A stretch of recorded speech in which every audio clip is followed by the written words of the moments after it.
Hey guys, welcome back to 17th episode of tech with Abhinav.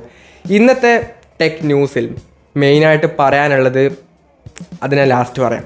എന്നാലും first of all നമ്മുടെ video കാണുന്നതിൽ ഒട്ടുമിക്ക പേരും സബ്സ്ക്രൈബ് ചെയ്യാത്തവരാണ്. അതുകൊണ്ട് തന്നെ സബ്സ്ക്രൈബ് ഒക്കെ ചെയ്ത് സപ്പോർട്ട് ചെയ്യുക ഗായ്സ്. വീഡിയോ ഇഷ്ടപ്പെടുകയാണെങ്കിൽ മാത്രം, അല്ലാതെ ഞാൻ ചെയ്യാൻ വേണ്ടി പറയുന്നില്ല.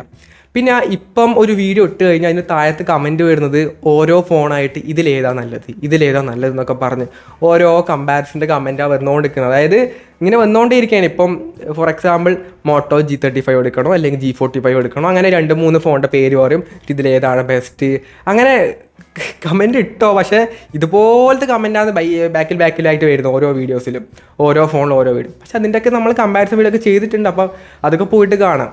ഓക്കെ, ഞാൻ എന്തായാലും കമൻറ്റ് റിപ്ലൈ ഒക്കെ തരുന്നുണ്ട്, ഞാൻ തരുന്നില്ല എന്ന് ഞാൻ പറഞ്ഞില്ല. പക്ഷേ കമൻറ്റ് ഇട്ടോ. ബട്ട് അതിൻ്റെയൊക്കെ ഡെഡിക്കേറ്റഡ് ആയിട്ട് വീഡിയോ നമ്മുടെ ചാനലൊക്കെ ചെയ്തിട്ടുണ്ട്. സോ അതും കൂടെ ഒന്ന് പോയിട്ട് നോക്കാം. ഫസ്റ്റ് ഓഫ് ഓൾ ആയിട്ട് പറയാനുള്ളത്, വിവോയുടെ X200 Pro ഒരു ബെസ്റ്റ് ക്യാമറ ഓറിയൻ്റ് ആയിട്ടുള്ള മോഡലാണ്. ആ ഒരു ഫോണിൻ്റെ ഇപ്പോഴത്തെ പുതിയൊരു ഇഷ്യൂ എന്നൊക്കെ പറഞ്ഞാൽ അതിൻ്റെ ഡിസ്പ്ലേ ഗമ്മ് ഇളകി വരുന്ന ഒരു ഇഷ്യൂ സ്പോട്ട് ചെയ്തിട്ടുണ്ട്. ഒന്നും നിങ്ങൾ ആലോചിച്ച് നോക്കണം, 1 ലക്ഷം രൂപയുടെ അടുത്ത് വില വരുന്ന ഒരു മോഡലാണ്. അതിൻ്റെയാണ് ഈ പറയുന്ന ഒരു ബിൽഡ് ക്വാളിറ്റി ഇഷ്യൂ ഒക്കെ തന്നെ വന്നത്. അതും വിവോ എന്ന ബ്രാൻഡിൻ്റെ ഒരു ഫ്ലാഗ്ഷിപ്പായിട്ട് ഡിവൈസിൽ, ഒരു ബഡ്ജറ്റ് റേഞ്ച് ഫോൺ പോലും അല്ല. എന്നിട്ട് പോലും നിങ്ങൾക്ക് ഈ ഫോട്ടോ കാണുന്ന രീതിയിലുള്ള ഒരു ഇഷ്യൂ ആണ് ഇപ്പോൾ ഈ ഫോണിലൊക്കെ തന്നെ വന്നിട്ടുള്ളത്. സോ ഗമ്മൊക്കെ പുറത്തേക്ക് വരിക എന്നൊക്കെ പറയുന്നത് ഭയങ്കര മോശമുള്ള കാര്യമാണ്. കാരണം ഒരു നോർമലി ഒരു സാധാരണ ഇപ്പം നമ്മൾ അടുത്തുള്ളൊരു മൊബൈൽ ഷോപ്പിൽ പോയി ഒട്ടിച്ച് വരുന്ന രീതിയിലുള്ള ഒരു ക്വാളിറ്റിയിലാണ് ഇവരൊക്കെ മാനുഫാക്ചർ ചെയ്യുന്നത്. അത് ഇത്രയും 1 ലക്ഷം രൂപയുടെ ഫോൺ, അതിങ്ങനെ ഓർക്കാതെ 1 ലക്ഷം രൂപയുടെ ഫോൺ വാങ്ങിച്ചിട്ടാണ് ഈ പറഞ്ഞ ഇഷ്യൂ ഒക്കെ തന്നെ വരുന്നത്. അപ്പം എത്രത്തോളം ക്വാളിറ്റിയിലാണ് ഇപ്പം വരുന്ന ഫോൺസിൻ്റെ ഒക്കെ തന്നെ ബിൽഡ് ക്വാളിറ്റി നിങ്ങൾക്ക് എക്സ്പെക്റ്റ് ചെയ്യാമെന്നുള്ളൂ. പഴയ രീതിയിലുള്ള ഒരു ക്വാളിറ്റി ഇപ്പോഴത്തെ ഫോൺസിന് ഇല്ല. കാര്യം പറയാല്ല, ഒരുപാട് ഇഷ്യൂസൊക്കെ തന്നെ വരുന്നുണ്ട്. പിന്നീട് സാംസങ്ങിൻ്റെ S23, ഞാൻ കഴിഞ്ഞ വീഡിയോയിൽ ജസ്റ്റ് അതിനെക്കുറിച്ചൊന്ന് പറഞ്ഞിട്ടുണ്ടായിരുന്നു. അതായത് ഡിസംബർ നവംബറിലൊക്കെ തന്നെ അപ്ഡേറ്റിൽ ഗ്രീൻ ലൈൻ വരുന്നുണ്ട് എന്നുള്ള ഇഷ്യൂ കഴിഞ്ഞ വീഡിയോ പറഞ്ഞ സമയത്ത് ഒരുപാട് കമൻറ്റ് അതിൽ വന്നു. അതായത് എനിക്ക് ഗ്രീൻ ലൈൻ വന്നു, ഇന്നലെ വന്നു, പിങ്ക് ലൈൻ വന്നു, അപ്ഡേറ്റ് ചെയ്തിട്ട് വന്നു, ചെയ്യാതെയും വന്നു എന്നൊക്കെ പറയുന്നവരുണ്ട്. സോ ഇങ്ങനെ പോയി കഴിഞ്ഞാൽ ഇവിടെ ആർക്കും ഫോൺ വാങ്ങാൻ വേണ്ടി പറ്റൂല. കാരണം ഒരു പ്രീമിയം ഫോൺസ് ഇപ്പം ധൈര്യത്തോടെ വാങ്ങാൻ വേണ്ടി പറ്റുന്ന ഒരു അവസ്ഥയിൽ ഐഫോൺ ആണെങ്കിലും സാംസങ് ആണെങ്കിലും ബാക്കി ഏത് ബ്രാൻഡാണെങ്കിലും. കാരണം ഈ ഗ്രീൻ ലൈൻ ഇഷ്യൂ ഇപ്പോൾ രാവിലെ എണീച്ച് നോക്കുന്ന സമയത്ത് ഗ്രീൻ ലൈൻ പിങ്ക് ലൈനൊക്കെ വന്നു കഴിഞ്ഞാൽ സർവീസ് സെൻറ്റർ പോയി കഴിഞ്ഞാൽ അതും ഞാൻ സ്പോട്ട് ചെയ്ത കാര്യമാണ്. അതായത് ഈ ഗ്രീൻ ലൈൻ വന്നു, അപ്പോൾ അവരിപ്പോൾ സർവീസ് സെൻറ്റർ കോൺടാക്ട് ചെയ്ത സമയത്ത് അവർ പറയുന്നത് ഇതിനിപ്പം പൈസ കൊടുത്താൽ മാത്രമേ മാറ്റിത്തരൂ എന്നൊക്കെയാണ് പറയുന്നത്. ഇത്രയും വില കൊടുത്തൊരു ഫോൺ വാങ്ങിച്ചിട്ട് പിന്നെ ഇങ്ങനത്തെ ഒരു ഇഷ്യൂ, അതായത് സ്വന്തമായിട്ടല്ല, ഇപ്പോൾ താഴെ വീഴാതെ അല്ലെങ്കിൽ സ്ക്രാച്ചൊക്കെ വീഴാതെയാണ് ഈ പറയുന്ന ഗ്രീൻ ലൈൻ വരുന്നത്. എന്നിട്ട് പോലും അവർ മാറ്റി തരുന്നില്ല. ഇപ്പോൾ സാംസങ് ആണെങ്കിൽ അവർ പഴയ സീരീസിലൊക്കെ തന്നെ അവർ മാറ്റി കൊടുത്തിട്ടുണ്ടായിരുന്നു. ബട്ട് S23 സീരീസിൽ അവരങ്ങനെ ഇതുവരെ ഇപ്പാണ് വരാൻ തുടങ്ങുന്നത്. അതുകൊണ്ട് തന്നെ മേ ബി കുറച്ച് നാളത്തെ ശേഷം സാംസങ് അനൗൺസ് ചെയ്യും ഫ്രീ ആയിട്ടുള്ള റീപ്ലേസ്മെൻറ്റ് ഉണ്ടാവാൻ ചാൻസ് ഉണ്ട്. ബട്ട് ഇപ്പം അങ്ങനെ വന്നവർ നിങ്ങൾ ചെയ്യേണ്ട കാര്യം എന്നൊക്കെ പറയുന്നത് ട്വിറ്ററിൽ പോയിട്ട് ഇത് പോസ്റ്റ് ചെയ്യുക, അവരൊക്കെ തന്നെ ടാഗ് ചെയ്യുക, സാംസങ് ഇന്ത്യനൊക്കെ ടാഗ് ചെയ്തിട്ട് ഇതിടാം. ആദ്യം നിങ്ങൾ സർവീസ് സെൻറ്ററിൽ പോയി ചോദിക്കുക, ഇങ്ങനത്തെ ചെയ്ത് തരുമോ, ഫ്രീ ആയിട്ട് ചെയ്ത് തരുമോ എന്ന് ചോദിക്കാം.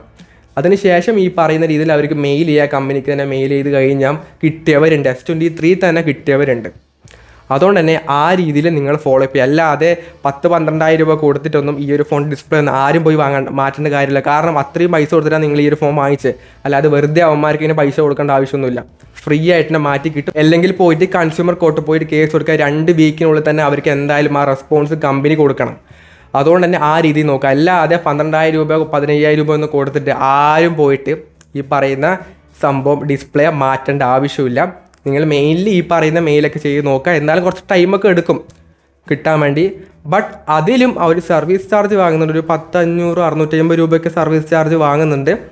ബട്ട് 12,000 രൂപ കൊടുക്കുന്നതിനെക്കാട്ടും നല്ല 650 രൂപയ്ക്ക് കൊടുത്തിട്ട് മാറ്റും തന്നെ നല്ലത്. അപ്പം ആ രീതിയിലുള്ള സർവീസ് ചാർജ് എന്തായാലും വാങ്ങുന്നതായിരിക്കും. സോ ആ രീതി നോക്കുക, അല്ലാതെ പോയിട്ടൊന്നും മാറ്റണ്ട.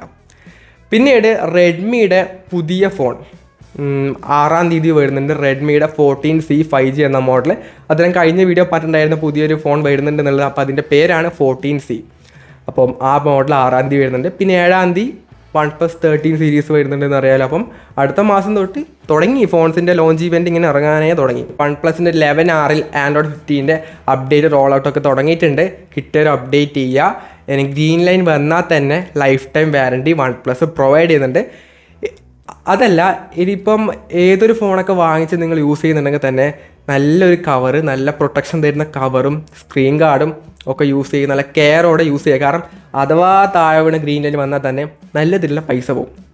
ഗ്രീൻ ലൈൻ അഥവാ താഴെ വീണ് ഗ്രീൻ ലൈൻ വന്നിട്ടാണ് പിന്നെ അഥവാ നിങ്ങൾ അപ്ഡേറ്റ് ചെയ്യുന്ന സമയത്ത് വന്നാൽ തന്നെ ഇവന്മാർ ഫ്രീ ആയിട്ട് മാറ്റി തരില്ല. അതുകൊണ്ട് തന്നെ നല്ല വൃത്തി തന്നെ ഫോൺസൊക്കെ യൂസ് ചെയ്യാൻ നോക്കുക. ഇപ്പം അങ്ങനെയൊക്കെ യൂസ് ചെയ്താൽ മാത്രമേ ജീവിക്കാൻ വേണ്ടി പറ്റുള്ളൂ. പിന്നീട് സാംസങ്ങിൻ്റെ S25 സ്ലിം എന്ന മോഡൽ ഈ ജാനുവരി 22 ലോഞ്ച് ഇവൻറ്റിൽ ഉണ്ടാവില്ല എന്നാണ് ഇപ്പോഴത്തെ റിപ്പോർട്ട് അനുസരിച്ച് പറയുന്നത്. അത് ഒരു 2-3 മാസം കഴിഞ്ഞ് സെക്കൻഡ് ക്വാർട്ടറിലൊക്കെ ആയിരിക്കും അതിൻ്റെ ഒരു ലോഞ്ച് വരുന്നത്. ഈ ഒരു മെയിൻ 3 ഫോണിൻ്റെ ഒന്നിച്ച് അത് ഉണ്ടാവില്ല എന്നാണ് ഇപ്പം വരുന്നത്. സോ ഇനി കുറച്ചും കൂടെ നാളെ വെയിറ്റ് ചെയ്യേണ്ടി വരും ആ ഒരു പുതിയ മോഡലിന് വേണ്ടിയിട്ട്. ഇതിൻ്റെ ഒരു സ്പെസിഫിക്കേഷൻസൊക്കെ തന്നെ ഇപ്പം വരുന്ന ലീക്ക് ആൻഡ് റൂമേഴ്സൊക്കെ അനുസരിച്ചിട്ട് വരുന്നത് 6.6 ഇഞ്ച് വരുന്ന ഒരു ഡിസ്പ്ലേ വരുന്നുണ്ട്, 200 MB camera, 15 MB ultra wide, 15 MB telephoto ഒക്കെ തന്നെ വരുന്നുണ്ട്. ബാറ്ററി ആണെങ്കിൽ ഒരു 4500-5000 mAh ഉള്ളിലായിരിക്കും ബാറ്ററി ഒക്കെ തന്നെ വരുന്നത്.